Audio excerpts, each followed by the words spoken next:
අනිවාර්යයෙන්ම මිශ්‍රණයක් අවශ්‍ය වෙනවා මේ දෙයට. ඉතින් ඔයගොල්ලන් කැමති විදියට මිශ්‍රණය හදා ගන්න පුළුවන්. මං කරන විදිහම ඕනේ නැහැ. ඔයගොල්ලන් කැමති දේවල් යොදලා මිශ්‍රණය හදා ගන්න පුළුවන්. ඉතින් මම ගත්ත අල, සුදු ලුණු, රතු ලුණු, අමු මිරිස්, කරපිංච, මේ ගම්මිරිස් ඇට. ගම්මිරිස් ඇට එවලි කුඩු කරලා ගත්තාම තමයි ගොඩාක් රස. ඉතින් ගම්මිරිස් කුඩු ටිකක් හරි ගස්ස ගන්න. ඒ වගේම තමයි ලුණු කුඩු, ඒ වගේම තමයි පොල් තෙල්.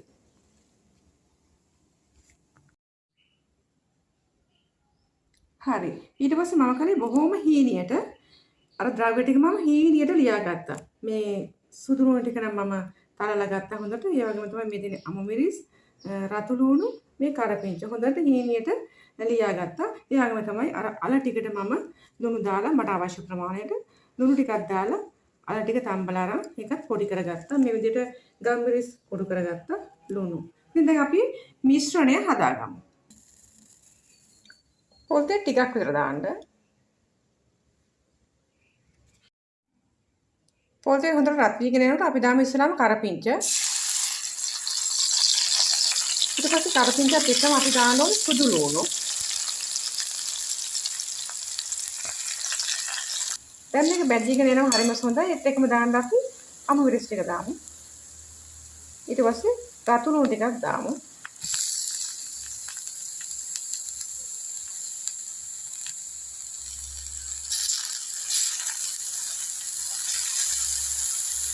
අලයකට මම ලුණු එකතු කරලා තැම්බුවා. ඉතින් මේ මිශ්‍රණයට ලුණු ටිකක් විතර දාන්න. ඒ වගේම තමයි ගම්මිරිස් කුඩු පොඩ්ඩකුත් දාන්න. ගොඩක් නෙමෙයි පොඩ්ඩක් දාන්න. ඒ වගේම තමයි මම මේක ලස්සන කරන්නත් එක්ක කහ පොඩ්ඩකුත් දානවා. කහ ඉතින් විස බීජ නාශකයක් නිසාත් එක්කම. අපි මේකට එකතු කරමු අර තඹගත්ත අල ටික.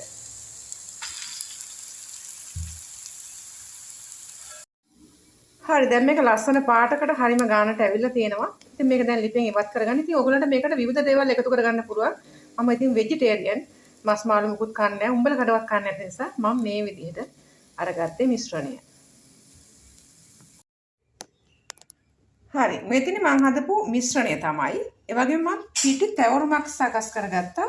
ඉතින් මේක ඔයගොල්ලන්ට පුළුවන් විදිහට හදන්න පුළුවන්. බිත්තර එහෙම මම කන්නේ නැති නිසා තමයි මම මේ පාන් පිටි වතුර ලුණු කහ මේ ටික දාලා තමයි මම මේ මිශ්‍රණය තවරන්න පුළුවන් විදිහට මේ පිටි තැවරුම හදාගත්තේ. ඒ වගේම තමයි මේ තියෙන්නේ පාන් කුඩු. ඉතින් අපිට තව අවශ්‍ය වෙනවා මේ අලු කෙසෙල් මේ විදිහට හොඳට ලොකෝට හැදිච්ච අලු කෙසෙල් ගෙඩි කීපයක් අවශ්‍ය වෙනවා. අපි ඉතින් දැන් හදමු බලන්න. හරි අපි දැන් කරන්නේ මෙහෙම වතුර එකක්. ලුණු එකයි දාලා මේක මිශ්‍ර කරගෙන මෙහෙම කෙසෙල් ගෙඩි දෙක තුනක් අරගෙන මෙන්න මේ විදිහට කපන්න.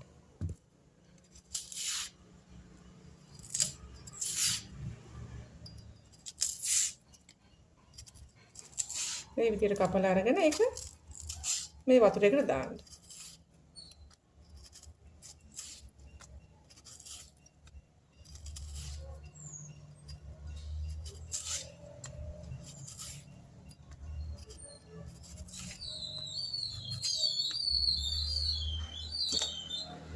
මේ තියෙන මම සුද්ධ කරගත්ත කෙසෙල් ගෙඩි ටික ඊට පස්සේ අපි එක එක අරගෙන මෙන්න මේ විදිහට කපමු.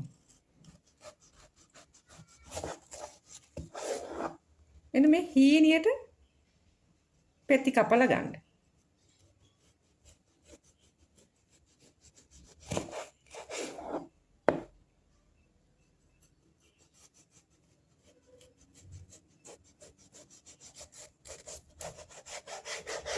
ඉතින් මේ විදිහට පෙති කපලා ගන්න.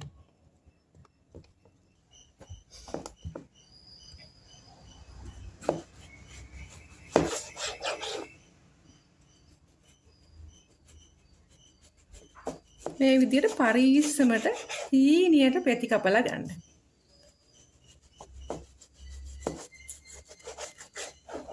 මේ විදිහට. හරි ඉතින් මේක බොහොම පරිස්සමෙන් කරන්න ඕනේ. මොකද පොඩක් එහා මෙහා වුණොත් එහෙම කැපිලා යනවා වෙන වෙන පැති වලට. ඉතින් ඔයගලන්ට වෙන මොකක් හරි මැෂින් එකක් වගේ භාවිත කරන්න පුළුවන් නම් ඒත් කමන්නේ. මේ විදිහට මම මෙහෙම කපලා ගත්තා. මේ විදිහට කපලා ගන්න ඕනේ. හරි. දැන් අපි කරන්නේ මේ මිශ්‍රණය. ඒක අරන් මේකෙන් ටිකක් මෙන්න මෙහෙම තියලා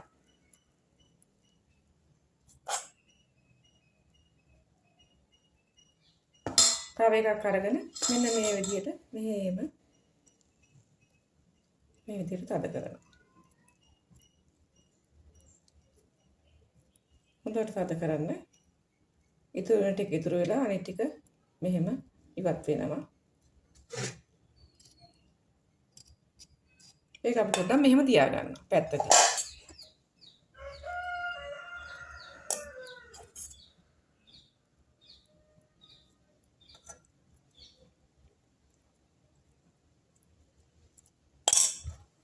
හරි ලේසි. ඉතින් ඔයගලන්ට පරිස්සමෙන් කරන්න ඕනේ මේ අර පෙති කපාගෙන ඉන්න තමයි. ඊට පස්සේ අපි මෙහෙම එක ගානකට එක අරන් ඒ ටික මෙහෙම අරගෙන මෙහෙම එකට තියලා එක ගානකට මෙහෙම කපා ගන්න.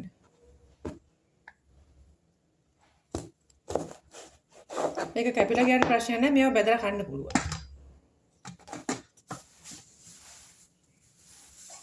මේ පැත්ත එක ගානකට කපා ගන්න. මේ ඔක්කොම අපිට බෙදලා ගන්න පුළුවන්. අනිත් ටිකත් ඒ වගේම කරගන්න.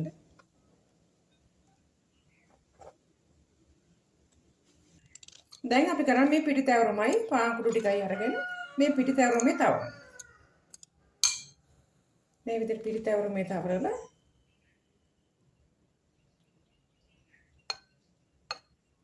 අර පාන් කුඩු වල තවරනවා.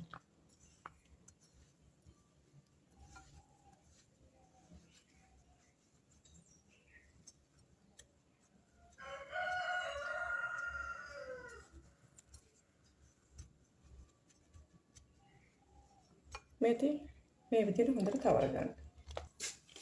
හරි. මේ විදිහට මම හරි ගස ගත්තා. ඉතින් මේ ඔයගොල්ලෝ මේ පෙති කපා ගන්නකොට තමයි පරිස්සමෙන් කරගන්න ඕනේ. මේ දෙක එකට සම්බන්ධ වෙන තැන හොඳට මෙහෙම හරි ගස ගන්න. පිටි තවරලා මේ විදිහට. ඉතින් මේ විදිහට මම හරි ගස ගත්තා.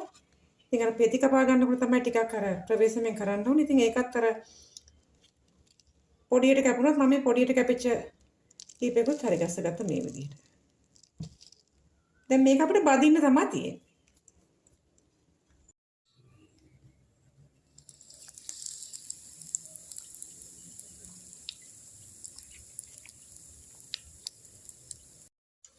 මේක හොඳට බැදෙනවා. ඉතින් මේ විදිහට ඔයගොල්ලෝ අර දෙක එකට සම්බන්ධ වෙන තැන හොඳට පිටි තවරලා ඒ වගේම පාන් කුඩු තවරලා චුට්ටක් අතින් තද කරන්න. නැත්තම් ගැලවෙන්න බලනවා. ඉතින් මේ විදිහට ලස්සනට තියෙනවා.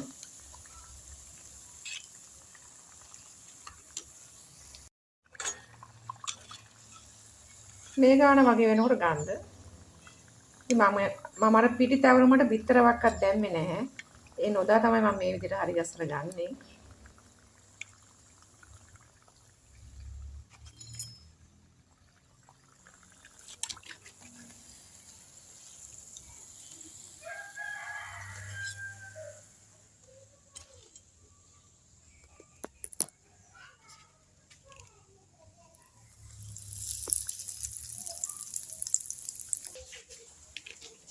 හරි. මේ විදිහට තමයි මම මේක හැදුවේ. ඉතින් ඔයගොල්ලෝ හදලා බලන්න. ඉතින් ඔයගොල්ලෝ හදනකොට විශේෂ අවධානයක් යොමු කරන්න ඕනේ මෙන්න මෙතන මේ සම්බන්ධ වෙන තැන. ඉතින් මම බිත්තරවත් මේකට දැම්මේ නැහැ පිටිතැවරුමට. ඉතින් ඔයගොල්ලන් පිටිතැවරුම හදාගන්න මට වඩා හොඳ ක්‍රම දන්නවා ඇති. ඉතින් ඒ ක්‍රමයක් යොදා ගන්න. ඉතින් මේ සම්බන්ධයෙන් විශේෂ අවධානයක් යොමු කරන්න ඕනේ. මොකද නැත්තම් මෙන්න මේ විදිහට මට එකක් විතර පිපුරුව මේ විදිහට පුපුරන්න බලනවා. ඉතින් විශේෂ අවධානයක් මෙන්න මේ සම්බන්ධ වෙන තැනට තමයි යොදන්න ඕනේ. ඉතින් මේ විදිහට තමයි හරිම රසයි. කාලා බලන්න, හදලා කාලා බලන්න. ඉතින් හරිම රසයි. ඉතින් මේ ආලු කෙසෙල් බැද්දාම කොහොමත් රසයි, බෙදලා උයලත් රසයි. ඉතින් මේක හදලා බලන්න ඒකත් හරිම රසයි. ඉතින් ගිහින් එන්නම් ආයෙත් මේ වගේ ලස්සන වීඩියෝ එකකින් හමු වෙමු. ඉතින් මගේ channel එක subscribe කරන්න, like එකක් දාන්න, comment එකක් දාන්න.